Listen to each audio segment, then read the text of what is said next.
புரியுதா? ராஜபாளையத்துல இருந்துகிட்டு அது என்ன ஒரு சாமி கோழி பண்ண வச்சுக்கல, வத்தலை கூண்டுல கோழி பண்ண வச்சுட்டு அங்க 2 பேரை விட்டுட்டு நம்ம ராஜபாளையத்துல படுத்துக்கிட்டா கோழியை அவன் விற்பானா நம்ம விற்போமா?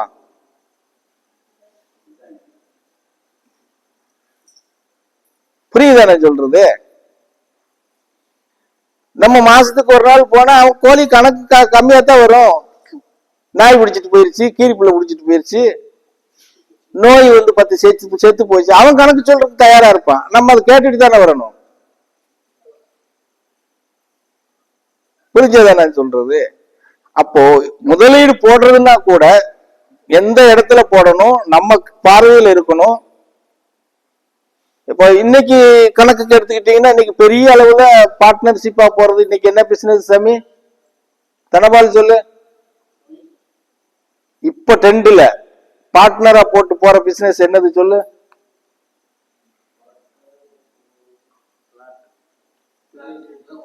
Real estate.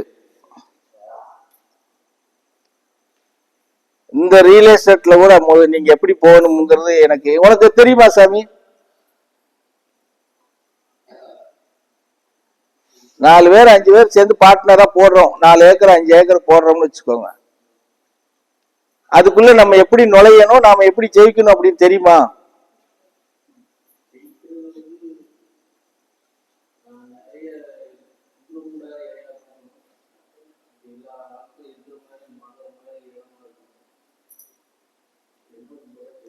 அதெல்லாம் பார்க்காமலா நீ போய் அதுல முதலீட போடுவ? முதல்ல போட்டுட்ட இடத்த பார்த்துட்ட, ஏரியா அந்த ஏரியாவில் சேல்ஸ் ஆயிரும், 1 வருஷம் 1.5 வருஷத்துல ஆயிருதுன்னு வச்சுக்கோ. நீ 5 பேர் பார்ட்னரா சேர்ற, இந்த 4 பேர்த்துக்கிட்ட இருந்து நீ மீண்டு வெளியே வர்ற தன்மை உங்ககிட்ட இருக்குமா?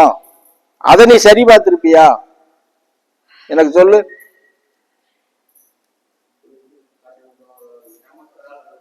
ரியல் எஸ்டேட்ல ஏமாத்தாம எவனும் இருக்க மாட்டான்ல.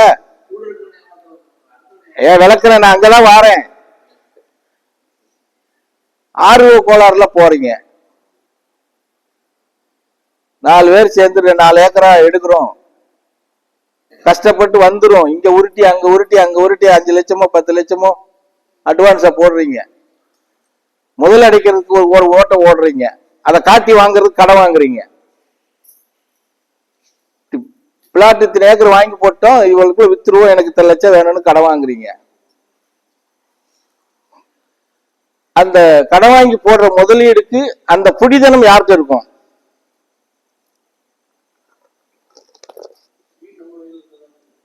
உங்க கையில வச்சிருக்க மாட்டீங்களா? நீ உங்க கையில வச்சிருந்தா நீ லாஸ் ஆக மாட்டீல. இன்னும் உன்னை விட தெளிவா பண்ற அந்த உட்காந்து இப்ப அடுத்து அவருக்கு தான் வரப்போறேன், கட்டி ஏற போறேன் இப்போ. போட்டு வா போ. டீ போடுற சாக்கில் 1/2 மணி நேரம் உரைக்கலாம்னு நினைச்சு போக கூடாது. டீயை போட்டு எடுத்துட்டு வரணும். இன்னொரு ஆள் கூட கூட்டிட்டு போ.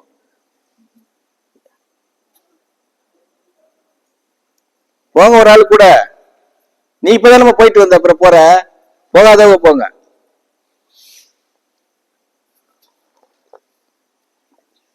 புரியுதா? அந்த டாக்குமெண்ட் நம்ம என்ன முதலீடு போடுறோமோ முதலீடுக்கு தகுந்த மாதிரி அதுல இருக்கிற டாக்குமெண்ட் நம்மகிட்ட புடியில இருக்கணும்.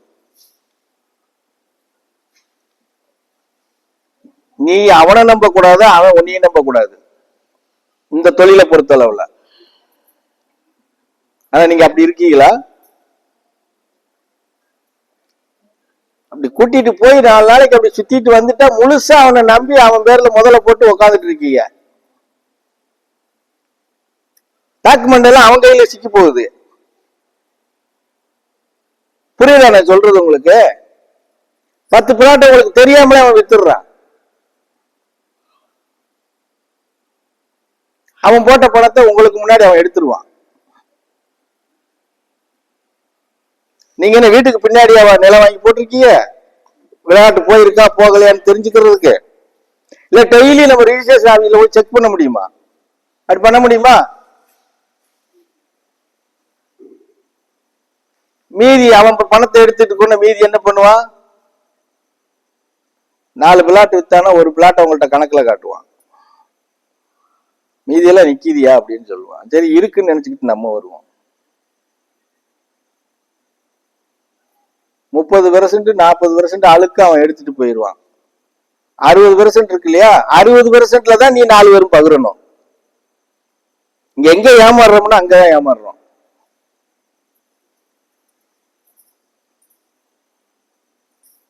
இந்த ரியல் எஸ்டேட்ல ஒருத்தருக்கு ஒருத்தர் அப்படியே அழுக்கா தூக்கி குழிய தோண்டி புதைக்கிறதுனால மிதிச்சு தள்ளி விட்டு போயிடுவாங்க. நிறைய பேர் ரியல் எஸ்டேட் பண்றேன்னு சொல்லி இன்னைக்கு அந்த மாதிரி கடனை வாங்கி போட்டு நிறைய இன்னைக்கு திணறி போய் நிக்கிறாங்க. ஆசை செண்டு 3000க்கு வித்தரலாம், 3 லட்சத்துக்கு வித்தரலாம். அதுல வேற இப்போ ஒரு டென்ட் வச்சிருக்காங்க. பைபாஸ் பக்கத்துல இடம் இருந்தா 10 லட்சம் ரூபாய்க்கு போகுமா? ஏன்னா பைபாஸுக்கும் அந்த இடத்துக்கும் என்ன சம்பந்தம்னு தெரியல. இன்னும் பைபாஸ்ல போகும்போது பைபாஸ்ல போறவன் வரவன் டீ கொடுக்க கூட இறங்க நிக்க மாட்டான். 100 கிலோமீட்டருக்கு ஒரு இடத்துல நிப்பான், ஏன் கிடையாது. புரிஞ்சதா? அது ஒண்ணுக்கு வந்தா தான் நிறுத்துவான், இல்லைன்னா அது நிறுத்த மாட்டான். இவங்க ரியல் எஸ்டேட் தரங்க பைபாஸ் ரோட்ல இருக்குது, பைபாஸ்ல இடம் வாங்கி போட்டிருக்கோம். இவங்க பேசிக்கிட்டு தர்றது. அப்ப இதெல்லாம் நம்ம எப்படி நம்மளும் ஏமாறுறது பத்தாம எதிரில் வர்றவனும் சேர்த்து நம்ம ஏமாத்துறோம்.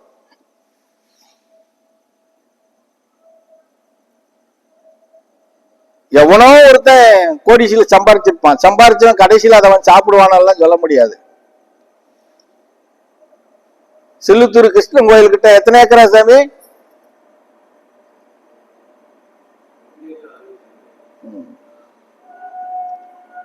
2 ஏக்கர் 60 சென்ட்ல இவர் போட்ட முதலுக்கு அதுல இருந்து ஒரு பிளாட் கூட வித்து இவர் காசு எடுக்கல. இவர் இன்னும் 2 இங்க வச்சிருந்து அவங்க அப்பையும் சம்பாரிச்சது இவர் சம்பாரிச்சு ஏற்கனவே வச்சிருந்ததை வித்துத்தான் அதுல போட்டு வந்து வெளியே வந்திருக்காரே தவிர அதுல இருந்து இவர் எதுவும் எடுக்கல. என்ன அவங்ககிட்ட இருந்து கத்துக்கிட்ட ஒரு விஷயம், இவர் எப்படி அவங்க ஏமாத்துனாங்களோ அது மாதிரி இவர் என்ன பண்ணவங்களை 10 பேரை இவர் ஏமாத்தி அப்படி வெளியே வந்தாரு. இவன் நம்மளை சுத்தி இருக்கிறவன் 4 வருஷம் கழிச்சுனாலும் நம்மளை விடுவானா? இப்ப 5 வருஷம் தாண்டிச்சு இடிச்சு களத்தை பிடிச்சிட்டான். உன்னைய நம்பி தானே போட்டேன், கொடு. இப்படித்தான் நாம போய் மாட்டிக்கிறது. தொழில் பார்க்கலாம், பார்க்க வேண்டாம் நான் சொல்ல மாட்டேன். அதை உன் கண்ட்ரோலுக்குள்ள அந்த மாதிரி டாக்குமெண்ட்னு ஒரு இது வந்துருச்சுன்னா அந்த டாக்குமெண்ட் நம்ம கைவசம் இருக்கணும், புடி நம்ம கிட்ட இருக்கணும். 4 பேர் இருக்கும்போது ஒருத்தர் அதிகமா போட்டிருக்கான்னா அவன் என்ன போட்டிருக்கானோ அந்த பர்சன்ட்டுக்கு அவன்கிட்ட வையே, பிரிச்சிரு. அப்பதான் நீ தப்பிக்க முடியும். இந்த மாதிரி செய்வாங்களா இவங்க? செய்வீங்களா சாமி?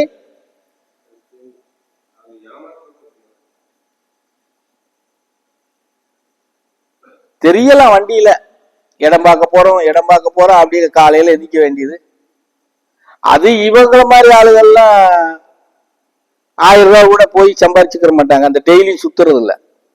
இவங்க வேணா கையில இருந்து வேணா ஒரு 100 ரூபாய் 200 ரூபாய் இல்ல 1000 ரூபாய் கூட போட்டு வந்துருவாங்க. இவங்கள்ட்ட இருந்து அவங்க கூட வரவங்க கறந்துட்டு போயிடுவாங்க. இந்த முன்னாடி தானே இருக்காங்க, இதுதான் நடக்கும். கேளு, தனவாள் கூட வண்டி போட்டு சுத்துறாரு, எத்தனை லட்சம் சம்பாரிச்சிருக்காரு. இவரு கூட போறாரு. சில விஷயங்களை அவர் என்கிட்ட சொல்லல, ஆனா இவர் பண்றது எனக்கு தெரியாதா என்ன? போட்டுட்டு முல்லையில நிக்கிறது தெரியாதா? இங்க வரக்கூடிய பிரச்சனை நமக்குள்ள இருக்கிறத சமாளிக்க முடியாத அளவுக்கு அங்க நம்ம வச்சிட்டோம்னு சொன்னா இதை சமாளிக்க முடியாது. அதுக்குதான் பெரியவங்க சொல்லுவாங்கல்ல, வகுத்துல இருக்கிற பிள்ளைய நம்பி கைப்புள்ளைய கொண்டுருவாங்களாம். அதான் வகுத்துல ஒரு புள்ள இருக்குல்ல, கையில இருக்கு புள்ள, கலை போனா போதுன்னு சொல்லுவாங்களாம். அந்த மாதிரி இங்க நம்ம பார்த்துக்கிட்டு இருக்கிற தொழிலுக்கு முதலீடு போடுறதுக்கு இல்லாம இதைய வச்சு வெளியில நம்ம கடனை வாங்கி அங்க கொண்டு போய் போட்டு உட்காந்துட்டு இருக்க வேண்டியது. இந்த வேலையை தான் இவர் கணேஷ்குமார் இப்ப செஞ்சிட்டு இருக்காரு.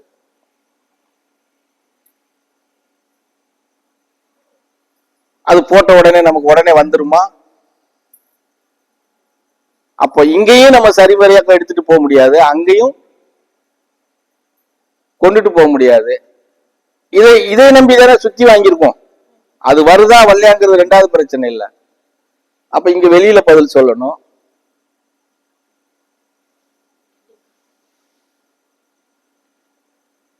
இப்போ இவரு இப்படி வாங்கி இதை காட்டி இதை வாங்கி இதை காட்டி அதை வாங்கி அதை பண்றாங்க.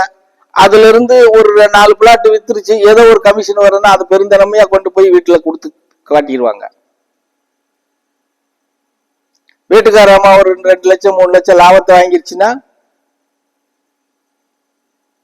எல்லா நாளும் அது எதிர்பார்ப்பு வந்துடும் அவங்கள்ட்ட. அது என்ன அந்த மாசம் 3 ரூபா கொண்டு வந்தீங்க, 4 ரூபா கொண்டு வந்து இப்ப ஏன் கொண்டு வரல? இந்த வாங்கினதுக்கு இங்க இதுக்கு கொடுக்கணும்ல, இது அவங்களுக்கு தெரியப்படுத்திருக்க மாட்டோம். நம்ம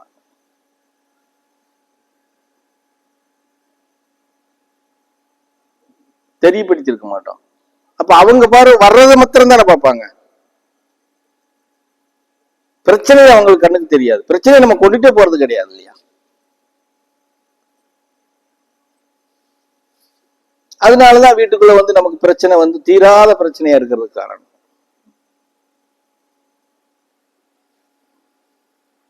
இப்படி ஒவ்வொருத்தருக்கிட்டையும் ஒரு குறைபாடுகள் இருக்கு.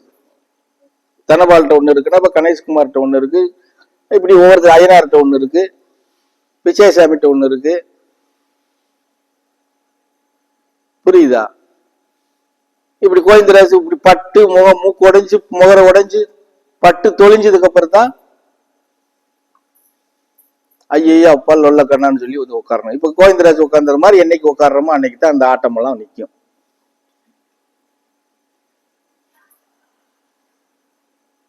இப்ப நம்ம ஆடின ஆட்டத்துக்கு தெருவில் நடக்கிறதுக்காவது நமக்கு சத்து வேணுமேங்கிறது மாதிரி அப்பதான் தோணும். அது வரைக்கும் இப்படிதான் இருக்கும். சரியான சிந்தனையும் சரியான ஆலோசனையும் இல்லாம சுய பரிசீலனை பண்ணி பார்க்க தெரியாதவங்க இப்படித்தான் சங்கடத்துக்கு ஆளாவாங்க.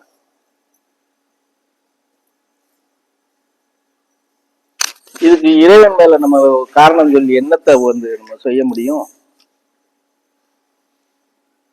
சொல்லுங்க பாப்போம்.